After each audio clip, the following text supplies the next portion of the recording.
প্রতিবন্ধী দিবসে প্রতিবন্ধীদের নাতনির জন্মদিনের উপহার দান সিউড়িতে। কেক কেটে বা মোমবাতি নিভিয়ে নয়, সিউড়িতে গতকাল জন্মদিন পালন করা হলো শীতবস্ত্র বিতরণের মাধ্যমে।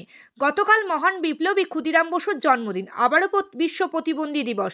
এই দিনেই জন্ম হয়েছিল প্রকৃতি সমাজসেবক অমিয় মণ্ডল ও রাজকুমারী মণ্ডলের একমাত্র পুত্র শুভদীপ ও দেবস্মিতার কন্যা শরণ্যার। তাই গত ৩ বছরের মতো এবারেও নাতনির জন্মদিন পালন করলেন সিউড়ির হাইরোড সংলগ্ন শুকতারা ভবনে।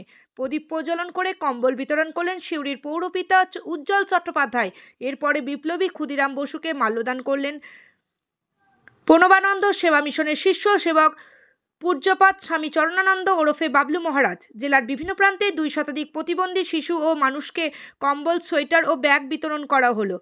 দুপুরের মধ্যাহ্নভোজের পরে প্রত্যেককে যাতায়াতের ভাড়াও দেওয়া হলো। উপস্থিত ছিলেন অরবিন্দ ইনস্টিটিউট এর প্রধান শিক্ষক সন্দীপ দাস, প্রধান শিক্ষক সুজয় কুমার চট্টোপাধ্যায়, অবসরপ্রাপ্ত সচিব মৃণাল চক্রবর্তী, পাটনা হাইকোর্ট। বিস্তারিত জানালেন অমিয় মণ্ডল এবং উজ্জ্বল চট্টোপাধ্যায়। পতিত পাবন বৈরাগের রিপোর্ট, সিউড়ি টাইম। আজ বিশ্ব প্রতিবন্ধী দিবস। অন্য বছরে নেয় এবছরও প্রতিবন্ধীদের নিয়ে একটা অনুষ্ঠান করার ইচ্ছা প্রকাশ করেছিলাম।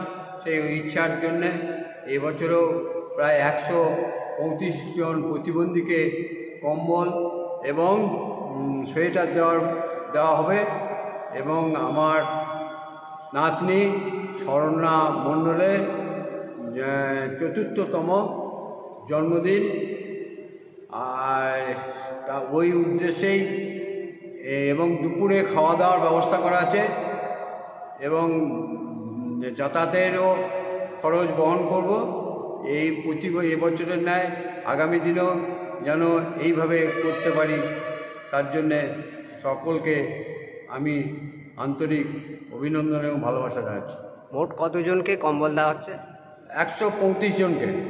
আর সোয়েটার কম্বল মিলে ১৩৫ জন।